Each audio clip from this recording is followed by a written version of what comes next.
Project হেল Mary. অন্যান্য যে alien movie আছে তার সাথে যদি তুলনা করি তাহলে প্রজেক্ট হেল মেরি একটু আলাদা, দুইটা কারণে আলাদা। এক, এলিয়ানকে ঠিক মানুষের মতো লাগে না, কারণ তার চোখ নাই, নাক নাই, মুখ নাই, তবু সে এলিয়ান। এটাই বাস্তব, এটাই রিয়ালিস্টিক।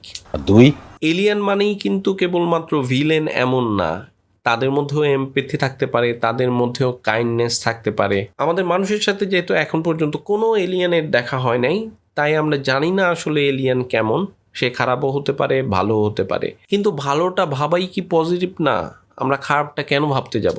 একটা জিনিস হচ্ছে, আমরা যদি আমাদের দেশীয় কনটেক্সটের দিকে তাকাই, তাহলে এই ধরনের হার্ড সাইফাই সিনেমা আমরা আমাদের মূলধারার বাংলা সিনেমায় বানানো হয় নাই। এই কারণে প্রজেক্ট হেল মেরি আমাদের জন্য একটা ভালো বেঞ্চমার্ক হয়ে থাকবে।